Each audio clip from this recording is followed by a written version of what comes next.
Today we have with us a good friend of mine, Gal Levy Ben Haim. She is currently a law student, a Fulbright scholar at Harvard in their Harvard Law program. And before that, she graduated from Bar-Ilan University as the valedictorian, studying law, and she worked for the Israeli Supreme Court, which she's going to speak about today. But she also is on a break from working for the Ministry of Foreign Affairs in their legal team. So she is an expert on Israel's international relations as well as their court system. And today I'm happy to hand it over to her. Thank you so much, Michelle. Hello, everyone. It's a pleasure having you today. And again, thank you so much for being with me on your Sunday. As Michelle said, my name is Gal Ben Haim. I'm a lawyer in Israel, and I specialize in international law, specifically in international criminal law. I'm currently a master's student at Harvard Law School as a Fulbright scholar. Before then, I worked at the Israeli Supreme Court as a law clerk, which we're going to talk about a little today. I'm going to tell you some of my experiences and my insights. And for the past few years, I've been working in the legal department of the Israeli Ministry of Foreign Affairs. So that basically means that I engage, I guess, in the intersection between law and foreign affairs and public relations, which I find fascinating. And if anyone wants to hear some more about, I'll be very, very happy to share. So today we're going to talk about the Israeli court system, and especially we're going to go into the issue of the Israeli Supreme Court as an engine of social change, which sounds like a very, very big title, but we're going to kind of delve into it and kind of unpack it together. So before we go into the Supreme Court, we'll just talk briefly about the three branches of Israel's political structure. So similarly to other countries, Israel has three branches: the legislative branch, which is the Israeli parliament, which you probably know as the Knesset, the executive branch, which is the Israeli government, and the judicial branch, the courts, which we're going to talk about a little more. The relation between the branches is something that you may know as the principle of checks and balances and separation of powers. So they each work separately, but they do overlap with some of the responsibilities and the way that they supervise one another, which is something we're going to, again, talk about soon, about how the judicial branch, the Israeli court, in a way supervises the other branches, and especially the Knesset with its legislation. In order to understand how the judicial branch works in a way, we need to talk about two different types of courts. One type of court is the secular courts in Israel. So those of you who are more familiar with the American court system, it basically means working according to the laws of the country, the secular laws. So in Israel, we have a Supreme Court, which again, we're going to talk about soon as the main topic of our conversation. We also have district courts that are scattered all over Israel. There are actually 6 courts, and they deal with different issues. So they deal with issues concerning taxes, concerning criminal issues, different civil issues, and they deal with appeals on the magistrate courts in Israel. There are 29 courts, again, all over the country. These are the basic trial courts of Israel. And there's also another secular court system, which is kind of separate, and that's the military courts. You guys probably know that in Israel, we have mandatory conscription to the IDF. That basically means that men and women have to serve in the military, and part of how the military is structured, it has a military court system. It deals with criminal issues having to do with soldiers themselves. For example, if soldiers commit different criminal offenses, things that have to do with weapon, being uncautious, drug offenses, but also with issues that have to do with security cases that relate to the Israeli occupied territory. So for example, different cases of different terrorist attacks that happen, that will also be conducted in the military courts. So this is the secular system in Israel. So as I said before, it operates according to the Israeli law. But in addition to the secular system, because Israel doesn't have a separation of, let's call it church and state, or actually state and religion, there's also another court system, which is the religious court system, that usually deals with issues relating to divorce. So there's the Jewish religious courts, also called the rabbinic courts. And again, they deal mostly with issues pertaining divorce of Jewish people. In addition, there's the non-Jewish religious courts that also deal with issues pertaining divorce of non-Jews. So there is a full Muslim court system, a Christian court system for the different Christian communities all over Israel, and also Druze that also have their own system that operates according to their religion. So for example, if a person wants to get a divorce in Israel, he won't be able to go to the secular court. He or she will have to go to the religious court according to their religion. That, of course, creates a lot of tension between religious people and non-religious people, because even as a secular person, if you want to get a divorce, so you have issues that concerning family matters, you would have to go to the religious courts. These courts don't operate according to the Israeli secular law, but they operate according to the religious law of that specific religion. So that is actually another full system of laws, which is unique to Israel because of its unique structure and the fact that there is not full separation between religion and state. The Israeli Supreme Court, as I said, will be our main issue today. If you haven't been to the court and you haven't seen the hall, you can have a look at the bottom of the slide. You will see the biggest hall in the Supreme Court. And if you count, you'll see there's 15 justices in the Supreme Court. They don't preside together, unlike other courts in other countries. In most of their cases, there's 3 justices. In really important cases, they can broaden the panel and have 5 or 7 or 9 or 11 or 15. But here you'll see a very special event that is actually the retirement ceremony of one of the justices. If you'll see the blonde lady sitting in front of the judges, that is the intern of the judge. And I fulfilled that position for a year and really had the honor to work with one of the judges and actually getting an inside look of how the court operates. So the Israeli Supreme Court is the highest court in Israel. As we said, there's 15 judges. In the United States, for example, you will probably know the political affiliation of the judges. In Israel, you won't.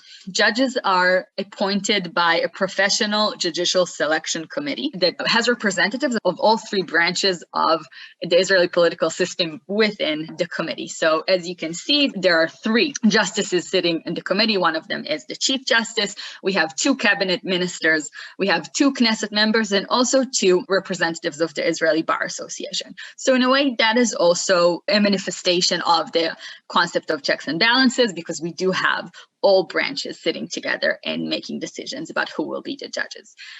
In Israel, judges serve until they're 70 unless they stop their term for some reason along the way. That happened to us in the past 5 years a few times, where judges decided to retire in the middle of the year. It usually doesn't happen, but it did, and it created a big surprise. The fact that they have to evacuate their seat at 70 makes us, the public, and everyone know in advance and foresee when the judges will retire. And it gives us, I guess, some type of certainty of knowing when we're going to have a change of panel and who will be the new judges. That will kind of change how the panel is structured and the different opinions within the panel. Something interesting, I think, about the Israeli Supreme Court is we currently have 4 women justices out of 15 judges. And in addition, one of the judges is a Christian Arab. If you'll see in the middle of the picture, you'll see a woman sitting next to 2 men. She's right in the middle of the panel. She is currently the Chief Justice of the Supreme Court. Her name is Esther Chayut. And over the years, we've already had 2 women that served as chief justices. In Israel, they are actually not elected, but it's a matter of how long they served in the court. So even today, we can look at the next 20 years and we will know who will serve as chief justice unless someone will retire. So it's something that we can foresee and also, I guess, work according to. We have justices that serve for 1 year as chief justices, and some justices that were appointed at a very young age can serve for 10 years. So that definitely impacts how the court works. The Israeli Supreme Court, unlike a lot of other courts, has a few different jobs. Unlike the American Supreme Court that deals usually with 150 to 200 cases a year, the Israeli Supreme Court, on average, deals with 10,000 cases a year. Why? Because it operates in 3 hats. One is it's the highest appellate court in Israel. That basically means that it considers cases on appeal from the district court. So it can be criminal cases, civil cases, military cases that people decided to submit an appeal, and the court will sit and consider the appeal. The second is it's a further hearing, and that is pretty unique. The Supreme Court can sit again and discuss a case that it decided in the past in an extended panel. So the first decision was of 3 judges, but if the court deems that specific case to be inconsistent with previous ruling, or that specific topic has really high importance or novelty, so it can extend the panel and actually discuss the matter again in a panel of 5 or 7 or 9 judges. That is very, very unique. It happens sometimes in very big cases. Some of them we'll discuss really soon. But I would say that its most important hat is actually the one of the High Court of Justice. That basically means that it deals with matters pertaining to the legality of the decisions of different actors in the government and in the state authority. So it can be decisions of the Israeli government, it can be a local authority, and also other bodies. But most importantly, it will be laws enacted by the Knesset and Israeli legislation. That is called judicial review, and in Israel, that is one of the strongest powers that the Israel Supreme Court has in order to supervise the actions of the Knesset and to influence and to create that change that we talked about, to promote social change when the Knesset doesn't necessarily do it itself. So how is using the basic laws of Israel? So I know you guys are from many different countries. Some of you have formal constitutions and some of you don't, but Israel has some type of a hybrid constitution. It has basic laws that have a constitutional status. It's a group of laws, and they deal with 2 different issues mainly. One of them is more technical. It deals with the formation and the role of principal institutions of the state and the relations between them. So there is a basic law dealing with the Knesset, the basic law dealing with the institution of the Israeli presidency, dealing with the government, and other roles of different institutions in Israel. But the important ones for our conversation is laws dealing with the protection of human rights. So in Israel, there's 2 basic laws dealing with the protection of human rights. One of them is the basic law of human dignity and liberty, and the other deals with the freedom of occupation. As you can see, they're fairly new. One of them is from 1992, and one of them is from 1994. So when these laws were established, they were presumably just laws. They didn't have any constitutional standing. And one of the arguments is that only when they'll be merged together into one formal, comprehensive document called the Israeli Constitution, they will gain a constitutional superior status. But that actually never happened. So till this day, Israel doesn't have a formal constitution. It doesn't have that document, a beautiful document that has everyone signed on it. It has these kind of eclectic basic laws. But the Israeli court, in one of its judgments, which we won't get into, gave these laws constitutional status and decided that according to them, these specific laws that give protection to human rights, it will abolish or cancel laws of the Knesset being inconsistent with these particular laws. So as I said, Israel doesn't have a formal constitution, but in a way it has an uncodified constitution, which the court uses almost on a daily basis to examine the operation of the government and the Knesset. I wanted to give you some examples of what is judicial review and how the court uses it in order to supervise the Knesset and to create social change. So I'll briefly mention 2 cases, which I find to be very interesting. The first case deals with Elal, Israel Airlines. Elal used to be the Israeli national airlines, but it was privatized later on. And the petitioner name is Danilovich. Mr. Danilovich was a flight attendant. He is a homosexual man, and he had a stable relationship with another man. According to the collective agreement of Elal, as a permanent employee of the company, he is entitled to receive a free airline ticket for him, but also for his spouse, which in the document says husband or wife. In addition to being officially married, the collective agreement also gives the same benefits to couples that can't get married, but are recognized publicly as spouses. So that is something that happens in Israel. Not everyone have the ability to get married here. Not everyone is interested, but they can be publicly known as spouses and enjoy the same benefits. So the respondent, Mr. Danilovich, came to Elal, to his employer, and said, I want a free ticket for my spouse. And Elal said no. Elal said no because the expression spouse, husband, or wife does not include the same-sex companion. Mr. Danilovich did not give up, and he actually petitioned to all the courts dealing with labor and got all the way up to the Supreme Court in order to appeal and to get what he felt that he deserved. The Supreme Court received and granted his petition and said that he is entitled for a free ticket for his same-sex companion because discrimination on the basis of sexual orientation is improper. The distinction on the basis of him being involved in a homosexual, heterosexual relationship is unjustified and irrelevant in the context of employee benefits. Since then, the case of Danilovich serves as a precedent, as a case that is used and recited again and again in order to talk about gay rights in Israel in many, many different matters and issues relating to being registered in the Israeli Ministry of Interior as couples that are entitled of tax benefits and other benefits that are given by the government. And that is one of the biggest and most important cases that brought, I guess, some type of equality and promoted equality within the LGBTQ community in Israel. The second case, which I find also very important and interesting, deals with Miss Alice Miller.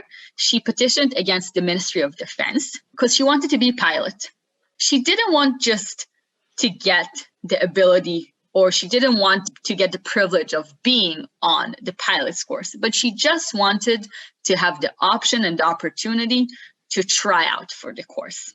And the IDF, the Israeli military, said, no, we have an established policy that we don't train women as pilots, and that is the reason why you can't even try out for the course. The reason is actually financial. In Israel, men have much longer reserve duty than women. And also women, when they get pregnant, they don't have reserve duty, they get exemptions, and some of them just finish their reserve duty very early. And what the government said, the IDF said, is the training of pilots in Israel is very, very expensive. It takes a very long time, and it's not beneficial for us to train a woman because she won't be able to serve for as much time as men do.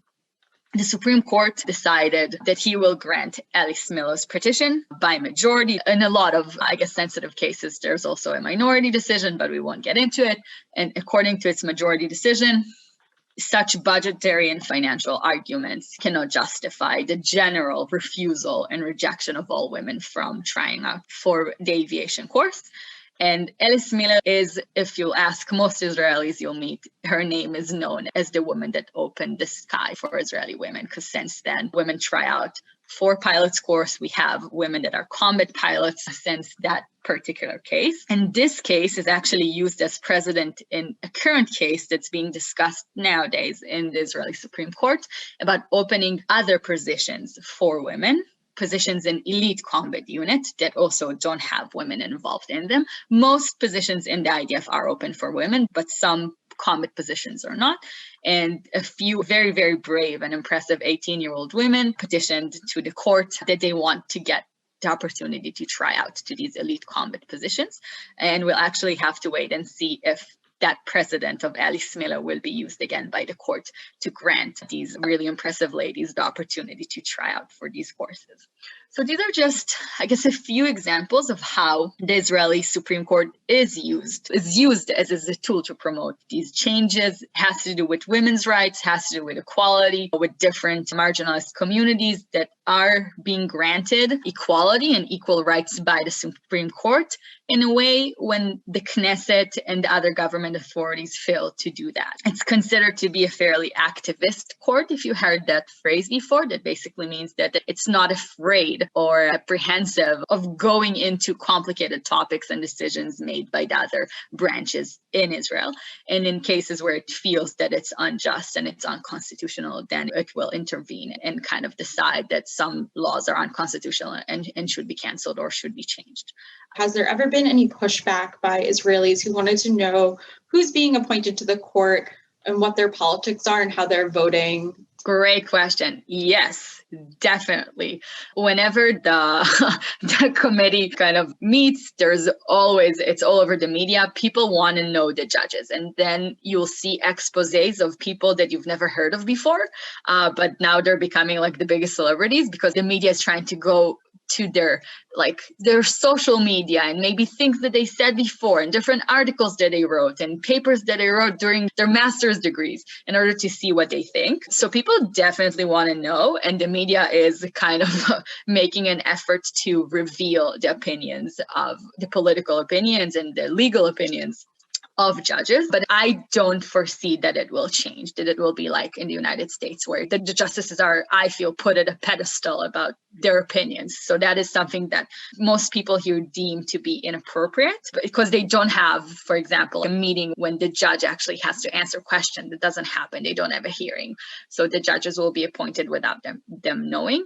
But yes, people want to know, and people are scared from both sides. If there's more very progressive and liberal judges, so more conservative people are scared of what will happen to maybe some Jewish aspects of Israel and things that have to do with the territories and other issues. And also people on the other hand are scared. So there is definitely an ongoing conversation, and I think we're going to see it. You should stay tuned because we're going to see it in the next few months because we have 2 judges that are going to finish their term and we're going to have new appointments to the court. Does the Supreme Court ever rule that a law the Knesset passes is not appropriate and can't be enforced? In American terms, we would say unconstitutional. Yes, so definitely. It happened a few times, actually. It happens a lot. Usually the court, it has some type of technique. So it doesn't say the law is unconstitutional in a way that it abolishes it by itself. But it says the law is unconstitutional, and I give you, the Knesset, 30 days, 60 days, 120 days to correct and adjust the law and make it constitutional and make it in a way to live up or to be in line with Israel's basic laws. So it doesn't abolish the law by itself, but it will for sure say that it's unconstitutional and will send the Knesset to do its work. And it does that quite a lot. And that's why there's a lot of criticism towards the court and how active it is when it comes to abolishing and canceling the legislation. Mm-hmm.